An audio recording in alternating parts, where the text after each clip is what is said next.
Imaginem que o pai de vocês é a criatura mais forte da Terra, mas ao invés de ajudar os outros, ele matou a sua mãe quando você era criança, matou seu amigo Mamaco e te espancou quase até a morte. Mas hoje você finalmente tem a chance de deitar o cacete nele. Essa é a história que nós vamos ver hoje. Antes desse combate lendário acontecer, aconteceu algo totalmente normal, que era um pai e um filho jantarem juntos. Só relevem o fato desse jantar ser vigiado por policiais. Yujiro Hama, pela primeira vez em sua vida, come uma janta que o seu filho Baki fez para ele. Baki se surpreende com o jeito que o seu pai se comporta, desde o jeito de pegar um hashi até a filosofia sobre ser grato pela alimentação. Após os dois jantarem, o Baki tenta achar um jeito de pedir para o seu pai gentilmente lavar a louça. E depois de muito esforço e suor, literalmente, ele pergunta, e nesse momento Yujiro aparece atrás dele e diz que caso ele perdesse no pedra, papel, tesoura, ele lavaria a louça. E por incrível que pareça, o Baki ganhou. Sim, ele ganhou uma torção nos dedos e acabou tendo que lavar a louça. Após Yujiro ter deixado a casa de seu filho, ele se depara com policiais que estavam vigiando a casa, porém ele não mata ninguém hoje porque ele estava de bom humor. Depois disso, o Baki decide aceitar o pedido de seu pai para ir jantar com ele. Após chegar no hotel de luxo, com uma roupa nada luxuosa, ele vai ao encontro do seu pai e se surpreende com quão rico seu pai é. E falando nele, ele chega e já chega dando aquela bronca no filho pela sua vestimenta, mas então o Baki lança uma dizendo que ninguém o ensinou boas maneiras e claro, o ogro fica puto. Mesmo assim, Yujiro o convida para jantar e novamente o jantar é perfeitamente normal, um jantar típico de pai e filho, só que luxuoso. Mas depois do jantar, o Baki pergunta para o Yujiro o motivo dele ter matado a sua mãe. E por mais que isso tenha enfurecido, ele consegue se controlar. E então, para conseguir a sua resposta, o Baki pega na roupa de seu pai e faz um estrangulamento. Mas o ogro faz um movimento simples e acaba com tudo aquilo de uma vez. E agora, meus queridos, Yujiro entra na brincadeira. Ou melhor, ele começa a bater no Baki, mas não no sentido de luta, e sim no sentido de disciplinar o seu filho. E então ele pega gentilmente pelo rosto e acaba tanto se jogando como jogando ele do prédio. E o que parecia ser um ato suicida acabou sendo só mais um dos seus feitos absurdos. Ele joga o Baki no chão e o Baki não consegue se levantar e pede ajuda. E quando o Yujiro vai ajudar, ele aproveita a gentileza de seu pai e dá um tapa na cara dele. E claro, o ogro retribui o favor na mesma moeda. E a luta continua, ou melhor, o Yujiro continua disciplinando seu filho. Chega no momento onde ele dá o golpe de chicote no seu filho e ele morre de dor, o coitado. O Baki decide devolver na mesma moeda, mas o ogro contrai todos os seus músculos e faz com que a dor seja anulada. Nesse momento, o Kamogawa diz para o Baki que todos os civis de lá foram escoltados, ou seja, ele pode se soltar mais na luta. O seu pai também pede para que ele leve a sério e é o que ele faz. Ele relaxa todo o seu corpo como se fosse quase uma coisa aquosa e se joga contra o Yujiro. O impacto desse golpe é tão grande que o Yujiro fica impressionado com a perfeição da técnica que o Baki desenvolveu, mas logo ele joga o Baki pra fora do prédio de novo. E quando ele vai olhar lá fora, ele fica muito impressionado com a multidão de pessoas que estava lá vendo a luta deles dois. E ele não sabia o motivo para isso, mas o motivo era porque tanto o pai quanto o filho tinham virado duas lendas e ninguém queria perder esse combate. O ogro queria parar a luta, mas nem ferrando o Baki iria parar. Ele parte para cima do seu pai, mas ele nem sentiu seus golpes. Ele usa a mesma técnica novamente contra o seu pai, mas dessa vez ele nem saiu do lugar. Baki tenta de toda forma acertar o seu pai e o Yujiro só se defende como se fosse realmente uma brincadeira de pai e filho. Após esses golpes, o Baki percebe que alguém muito querido estava olhando a luta e então ele decide mostrar uma pose de luta que imita o Triceratops. Nesse momento, o Piccolo entra em euforia. Baki parte para cima do Yujiro e a força é tão grande que eles conseguem fazer um carro virar de ponta cabeça, mas o seu oponente era o ogro, que também decide imitar essa técnica do Baki, mas o que ele imita era a forma de um demônio, ou seja, ele próprio se imita. O Yujiro começa a socar o ar e todos ali conseguem ver fisicamente o formato da força aplicada por seus golpes. Os dois partem para cima e pela primeira vez o Baki consegue deixar o Yujiro inconsciente, mas foi só por um segundo e depois ele ficou bem novamente. O Yujiro fica tão impressionado que ele decide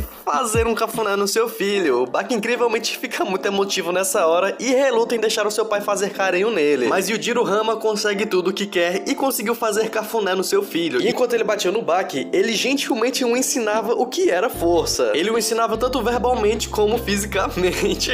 Quando ele ia finalizar a luta, o Piccolo aparece atrás dele e nesse momento, incrivelmente, o Baki dá um socão nele e o ensina que ele não deve se intrometer na briga dos outros. Baki pede desculpas para seu pai e a luta recomeça, mas ele acaba sendo nocauteado de novo. Dessa vez, o motivo para isso foi porque o Yujiro preveu o que ele iria fazer. Yujiro ia finalizar a luta, mas o Baki consegue se levantar novamente. Como ele estava de bom humor, ele decide levar essa luta para uma, entre aspas, luta de pistoleiros, e quando ele acaba a contagem, ele ainda zoa o Baki. Claro que ele fica puto e faz uma chave de braço no seu pai para ele ficar alerta de novo. Todos ali acharam que o Yujiro tinha vacilado demais e que a luta iria acabar. Mas o Yujiro, meus amigos, simplesmente socou o chão chão e deu um soco no Baki. O coitado até acaba se mijando. O Yujiro sabia que ele não iria despertar o seu gene só com aquilo, então ele decide lutar para acabar com a luta. Ele parte para cima do Baki com tudo que tem. Ele soca o Baki de cima para baixo, do lado do outro, de todo jeito que é possível. E quando tudo parecia que ia finalmente acabar, o fantasma do pai do Baki aparece e dá um apoio moral para ele. Só foi para isso mesmo. O problema é que parecia que tinha surtido efeito contrário, porque o Yujiro se lembra de uma antiga técnica de seu pai e usa ela no Baki. Enquanto o Yujiro espancava o seu filho no carro, muito sangue ia para o cérebro do Baki, fazendo com que algo despertasse nele. E quando a chuva de golpes tinha acabado, o Baki dá um presente para o Yujiro, e esse boneco foi feito enquanto ele apanhava dele. Ele fica surpreso, mas só isso, e parte para cima. Só que dessa vez o Baki não acerta um, nem dois, nem três, ele acerta vários golpes no Yujiro Hama. Algo nesse garoto tinha despertado, ou melhor dizendo, seu Demon Brain tinha despertado, e logo ele percebe que realmente tinha um sangue Hama nas veias. Depois de todos esses golpes, a namorada do Baki chega e diz que era melhor acabar a luta, porque como eles ficavam muito sentimentais a cada golpe, eles deviam parar logo de uma vez. Mas o Baki foi muito secão e disse que era melhor ela se afastar, e a luta de golpes recomeça novamente. Aquela luta já estava durando horas, e o Yujiro acerta os tímpanos do Baki igual ele tinha feito com a mãe dele anos atrás. Mas mesmo surdo, isso não parou o garoto. Ele se lembra de sua infância com seu pai e sabia que aquela luta estava quase acabando, então os dois decidem partir para cima com nada mais além de força bruta. Enquanto a luta continuava, parecia vários estrangeiros do mundo todo se ajoelhando diante do ogro. Aquela luta tinha ultrapassado fronteiras com a ajuda da internet. O mundo todo estava assistindo aquela luta, ninguém queria perder, inclusive eu. O Baki praticamente inconsciente socava o seu pai, mas o Yujiro, para acabar com aquilo, o abraça igual ele fez com a mãe dele vários anos atrás e quebra várias costelas do seu filho. Com isso não tinha como, o vencedor dessa luta lendária foi o Yujiro Hama, ou melhor, talvez não, porque o Baki mesmo inconsciente lutava com seu pai. E então, para acabar com aquilo de uma vez por todas, o Yujiro decide fazer o jantar imaginário para o seu filho, que incrivelmente consegue se levantar e vai comer a comida de seu pai. O coitado ainda diz que a sopa estava salgada, mas no final de tudo o ogro diz para o Baki que ele era a pessoa mais forte do mundo e todo mundo ali fica em euforia com isso. Mas o Baki, com toda a humildade do mundo, diz que não, ele tinha perdido a luta e todo mundo entra em euforia de novo. Mas é aquilo, no final de tudo, os dois tinham ganhado muito com essa luta. Bom, galera, espero que tenham gostado do resumo dessa luta, de verdade. Se gostaram, vejam mais vídeos de Baki no canal, se inscrevam para não perder nenhum conteúdo e, claro, meu muitíssimo obrigado. Valeu!